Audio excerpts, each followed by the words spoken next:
Hello, welcome back to the Hog Talk podcast. I'm your host, Antonio Chiquilla. First of all, I just wanted to go over the game. Bucs 37, Washington Commanders 20. A lot of things. I mean, you could take a lot of things from this game, but I think that there were.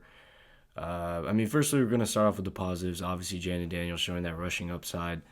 Um, I mean, he was trying to go through his progressions, but the lackluster offensive line didn't really help anything. I mean, it was just a Swiss cheese ass of offensive line in the showing against the Buccaneers. But obviously seeing that rushing upside, he had a lot of rushing attempts on the ground. But I'd like to see him get down at times. We all know what happened in the past with Robert Griffin III. We got to make sure that we're protecting Jaden Daniels. He is the future of our franchise. Another thing that question marks surrounding Terry McLaurin. I really could not understand why we did not get this man involved. He caught two balls. He caught two passes for 17 yards. Cliff Kingsbury, this is unacceptable. This is one of the most dynamic playmakers in the NFL. We need to be getting him the ball in his hands, quick screens, over the middle, put him in the slot. I don't know why he's on the outside running go balls when we don't even have enough time to throw the ball deep. Another thing, I thought B-Rob looked good, and I also think Austin Eckler looked pretty good in the opening game. And I think those are some positives that you can take away from this game. I also think that I think that Bobby Wagner and Frankie Louvu looked pretty good. I think our interior linemen looked good, but the contain on Baker Mayfield and not making some of those tackles in the backfield of him escaping magically getting out of that is completely unacceptable. So now getting into the negatives, I just wanted to state Baker Mayfield's stat sheet. We made him look like Tom Brady out there. It was just completely unacceptable. 289, 4 touchdowns, no picks. This guy was doing everything that he wanted in this game, and the defense. The secondary was unacceptable. Emmanuel Forbes, you are now San Antonio Brahma. Benjamin St-Juste, you are now San Antonio Brahma. Everybody's been telling us to be patient with Emmanuel Forbes. While I am patient with him and I want him to succeed, everybody wants Emmanuel Forbes to succeed. He's a ball hawk. He can make turnovers. He can make plays. But this is just an unacceptable showing. And I really don't like to see what happened on Sunday. We're matching up against the Giants next. By the grace of God, I hope that we can somehow get a win against the Danny Dimes, belongs on the San Antonio Brahmas, fucking Giants. If we don't beat the Giants, might as well pack it up this season. I'm not even joking. Pack it the fuck up. Get yourself a good first-round draft choice. I'm very frustrated with what happened week one. Another thing. Just the containment on Baker Mayfield didn't really make it. It wasn't that. And the third down play calling, Joe Witt Jr.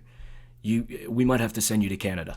I don't know what you were doing on third down. I don't know if you were looking at the MacBook or whatever, looking at that iPad or what you were doing. The third down play calling was absolutely unacceptable.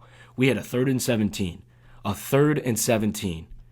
Let me say this one more time for everybody who didn't hear me the first 2 times. We had a 3rd and 17. They threw a bubble screen to Chris Godwin, picked up 22 yards. That shit is unacceptable, and I don't care who you are. That play is not going for 22 yards against the 49ers, against the Jets, against the Ravens, against any somewhat good defense would know what to do and not play cushion coverage on third down and just let them pick us apart. It's unacceptable. Obviously, I'm frustrated. I want to see this team be successful. There was some positives that you can take away from this game, but that's all that I have for the review of the Commanders against the Bucs game. It was a terrible showing on the first game. Hopefully, we can get it back when we go back home against the New York Football Giants. Around the NFL, looks like Dak is worth the money. Dak, CeeDee Lamb did pretty good against the Browns, blew them out in Cleveland. Was hoping that Cleveland could get a win against them. They didn't. Dak showed out. Kavontae Turpin had like a punt return touchdown or whatever it was. He went crazy. Caleb Williams didn't really play too well in his opener. Chicago got it done against them. It was the defense and the special teams that got it done for the Chicago Bears. Buffalo, Arizona. Arizona put up a really good fight. I thought Kyler Murray looked really good in his season opener. I thought James Conner looked good. I thought it's unfortunate what happened with Money Marv.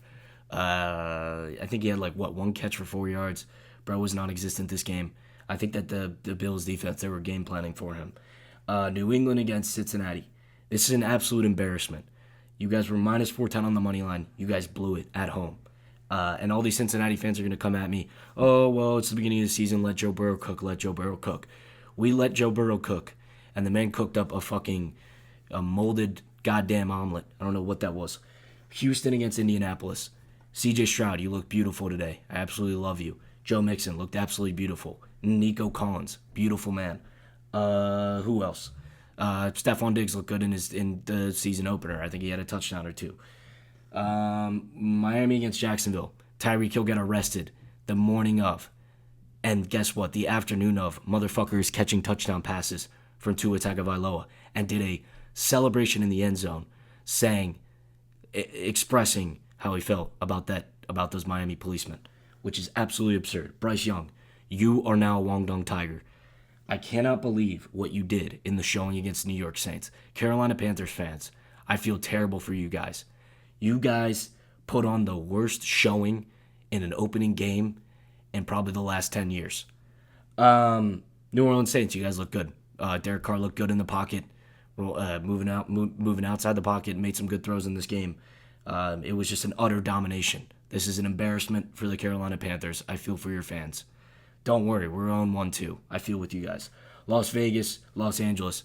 Again, Jim Harbaugh back in the win column. J.K. Dobbins rejuvenated. J.K. Dobbins, you absolute demon. He had a $158 with a touchdown. I don't even know the exact stats, but he played pretty well. New York Giants against the Minnesota Vikings. Daniel Jones. God damn, man. I feel bad for the New York Giants fans, too. You guys shit the bucket in your opening day game. I mean, we did, too, so it's all good. Seattle against Denver. Didn't really watch this game much. I saw that Bo Mix didn't really play that well. Seattle gets it done in this one. Dallas against Cleveland. Already went over that. And then Detroit gets it done in overtime against the Los Angeles Rams. Detroit's team, they're aside from the Washington Commanders, they're my favorite team. They got Sam Laporta. They got David Montgomery. They got Jahmyr Gibbs. They got Jared Goff. They got Penei Sewell. They have a very, very solid offensive line. They got Amon-Ra St. Brown. They got Jamison Williams. They got guys everywhere. Anzalone, Hutchinson, Deion Branch. They got good players in the secondary that can get it done for them. That's just my recap around the NFL. Last game that I didn't go over was Kansas City against Baltimore. Kansas City, they get it done. Taylor Swift gets it done in Arrowhead. That game was fucking horse shit. Another game that was also bullshit was the Philadelphia-Green Bay game. Jordan Love injury. He's going to be out for the next 4 to 6 weeks. Another injury to look out for is that Puka Nacua is going to be out for, I don't know how long. I'll give you guys an update about that. But that's just kind of around the horn, around the NFL, what's going on. In terms of our next matchup against the Giants, like I said earlier in this podcast video, I want Dan Quinn tuning in. I want Cliff listening to this. I want Joe Witt listening to this. If we lose to the Giants, pack it up. Pack it up. Pack it the fuck up. If we lose against the Giants, they looked absolutely terrible. Daniel Jones, you were a Guangdong Tiger. I don't even know what you're doing. You've had 6 years to prove yourself, and Giants fans are struggling watching you play football. It's unacceptable. This is going to be the most shit matchup I think I'm ever going to see this year between the New York Football Giants and the Washington Commanders. And I'll say it again. If we lose this game, pack it up. I'm fed up with everything that's going on with my team. Get Terry McLaurin more involved in this game on Sunday. And if we don't, then pack it the fuck up. Because Terry McLaurin has been through living hell in his NFL career. He has had over 10 starting quarterbacks. He's put up with that. He's stayed with us. He's gone over 1,000 yards receiving in every single season that he's been a Redskin. He's been through the Redskin days, he's been through the Commander days, and he's been through the what the fuck Washington football team. What even are we? I think that we need to get him more involved. I think we need to get Luke McCaffrey more involved. I really do. Another thing is that I do not want to see Jaden Daniels. I do not want to see him get injured. We want to see him last over 6 weeks in this NFL season. That's all I have for today's video. Obviously a very frustrating video, but, we work with it. We're gonna hopefully beat the Giants this Sunday. That's all I got for you guys today in this episode. But yeah, I'll see you guys in the next one. Make sure to like and subscribe, comment. This is the Hog Talk, and that's my take. Peace out.